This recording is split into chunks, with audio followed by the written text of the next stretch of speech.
안녕하세요. 믿음의 습관 박형규 목사입니다. 오늘도 기억해 주시고 이 자리에 함께 나오신 모든 분들을 환영하고 축복합니다. 우리 오늘은요, 예레미야 29장 10절 같이 보겠습니다. 여호와께서 이와 같이 말씀하시니라. 바벨론에서 70년이 차면 내가 너희를 돌보고 나의 선한 말을 너희에게 성취하여 너희를 이곳으로 돌아오게 하리라. 아멘. 이제 봄이 완연하게 다가왔습니다. 하나님께서 우리에게 지난 겨울을 허락해 주신 이유는 무엇일까요? 그 겨울을 통해서 나무는 어떤 유익을 얻었을까요? 추웠기 때문에, 잎사귀를 낼 수 없었기 때문에 실망만 하고 낙심만 하는 시간이었을까요? 그렇지 않습니다. 겨울은 뿌리가 자라는 시간이고 깊어지는 시간입니다.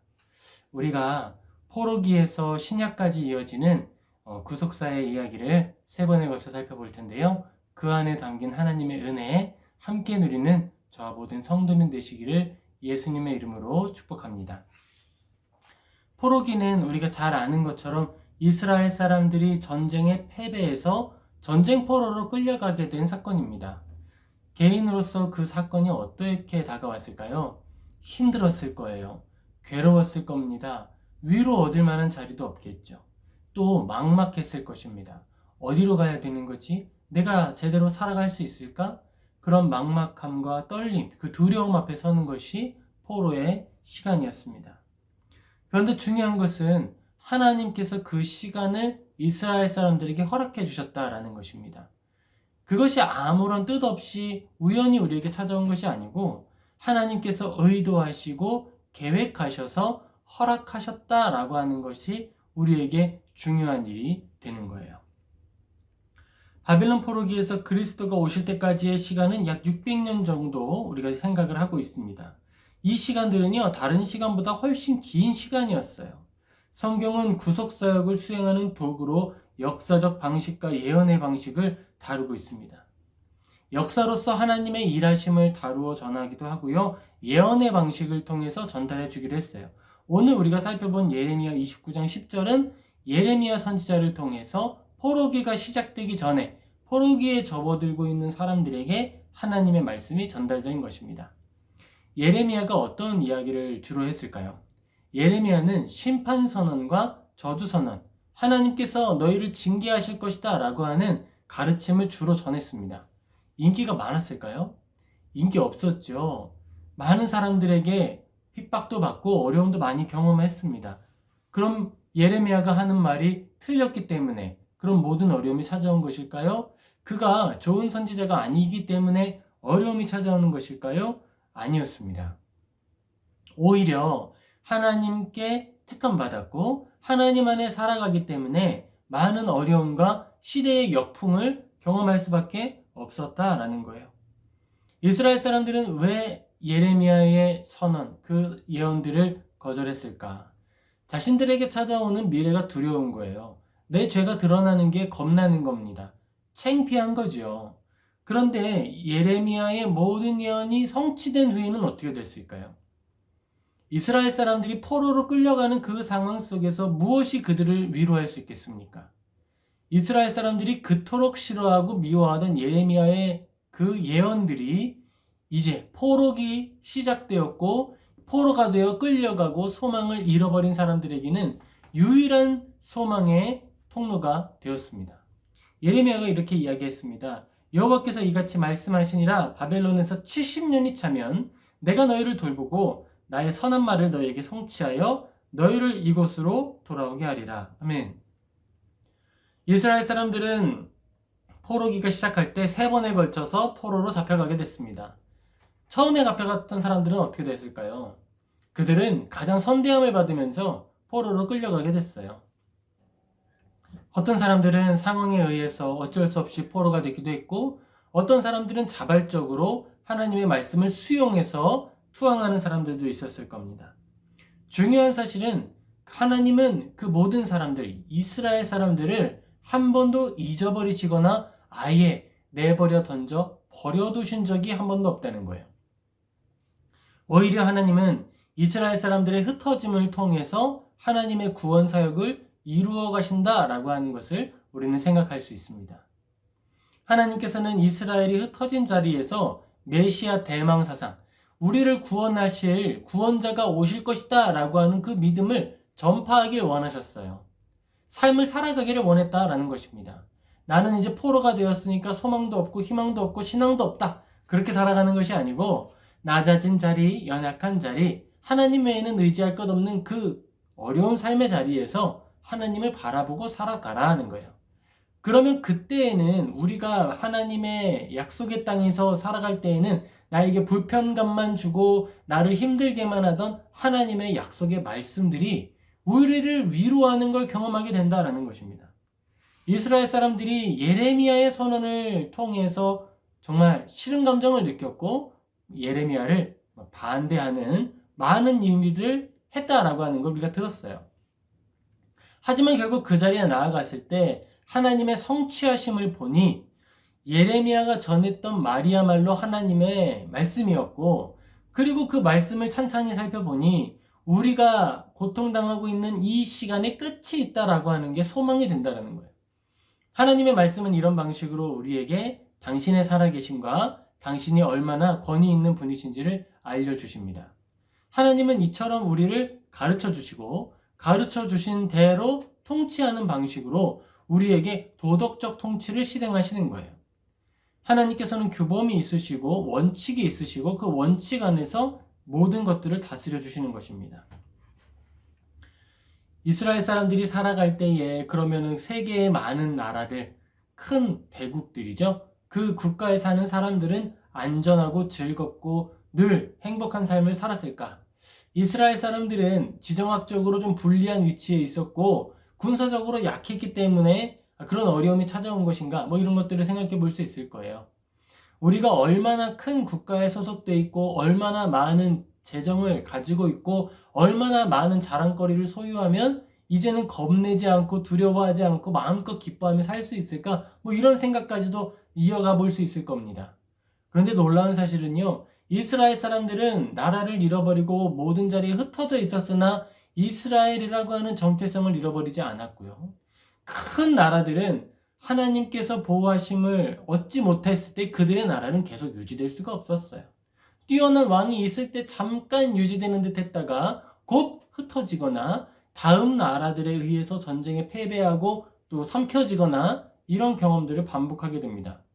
그렇게 왕국이 뒤집어지는 모든 경험들, 3번이나 그런 일들이 나타나게 되는데 70년 동안 3번이나 그런 역사적 사건들이 나타나게 되는데 이스라엘 사람들은 포로된 자리에서 자신의 정체성을 잃어버리지 않는 거예요. 그것에서 하나님을 예배하고 그것에서 하나님을 찾게 되었습니다. 오히려 하나님은 이 포로된 시절을 통해서 이스라엘 사람들에게 우상 숭배를 제거하셨습니다. 그러니까 가나안 땅에서 예루살렘이라고 하는 성읍 안에서 행복하게 살아가던 때에는 오히려 하나님을 잘 따르지 못하고 하나님 앞에 온전하게 나아가지 못했던 사람들이 어려운 시절과 낮아진 시간을 보내더니 정금과 같이 순수하게 변해서 하나님께 영광 돌렸다라는 거예요. 우리가 이 시대를 바라보면서 기독교, 우리 교회가 어떻게 될까라고 하는 질문을 종종 던지기도 합니다. 제가 팀 켈러 목사님 참 존경합니다. 그분의 책도 많이 살펴보고 하는데요. 그분이 이야기를 하시더라고요. 복음을 전할 때에 순수하게 하나님을 드러내는 것이 중요하다. 저는 깊이 공감하고 있습니다. 깊이 공감하고요. 그것이 우리가 살아가야 할 길이라고 정말 확신합니다. 그리스도인들이 걸었던 모든 역사의 여정들은 시대적으로든 환경적으로든 유리한 시절은 없었습니다. 늘 불리하고 늘 어려웠어요. 중요한 것은 그 안에 가지고 있었던 정체성이고 마음이었습니다. 나는 어떤 사람인가? 하나님께서 다윗을 왕으로 세우실 때에도 사무엘은 오히려 엘리압을 더 좋게 봤습니다. 저가 바로 왕이 될 사람인가? 이런 생각을 했습니다. 하지만 하나님은 아니었어요. 사람은 외형을 보지만 나는 그 중심을 본다라고 말씀하셨습니다. 이스라엘 사람들이 경험했던 포로기의 이 시간은 하나님께 버림받는 시간이 아니라 내면의 건축, 내면의 교회를 바르게 세우는 낮아짐의 시간, 정체성을 확고히 하는 은혜의 시간이 되는 것입니다. 우리는 어떻습니까? 우리가 지금 살고 있는 나의 삶의 형편은 어떨까요? 우리의 주변을 둘러싸고 있는 많은 곳의 소식들은 어떻습니까? 우리는 이미 포로로 끌려와서 포로의 삶을 살아가고 있고, 또 어떤 의미에서는 나를 보호해줄 것 같았던 나를 포로로 사로잡은 그 국가가 또 흔들리고 있다는 소식이 들려오지는 않습니까? 그리고 나는 이렇게 살아갈 뿐인데 내 주변의 환경들은 여러 번에 걸쳐서 수도 없이 나도 예측할 수 없고 내가 감히 그 변화를 새롭게 할 수도 없는 불가항력적인 많은 사건들이 나에게 찾아오지는 않으셨습니까? 중요한 것은 그 사건에서 내가 어떻게 대응하고 내가 그것을 어떻게 예측하느냐, 이것이 중요한 것이 아니고 나는 오늘 어떤 믿음을 가지고 살아가고 있느냐, 이것이 우리가 바라보아야 하는 관점이 되는 것입니다. 우리가 구속사적인 관점을 가지고 하나님께서 역사를 통해 구원을 이루신다라고 하는 관점으로 성경을 읽고 우리의 삶을 해석할 때 가져야 하는 관심이 바로 이것입니다. 나는 어떤 사람으로 만들어져 가고 있는가? 오늘 나에게 찾아온 이 사건이 나를 어떻게 변화시켰는가 하는 것입니다.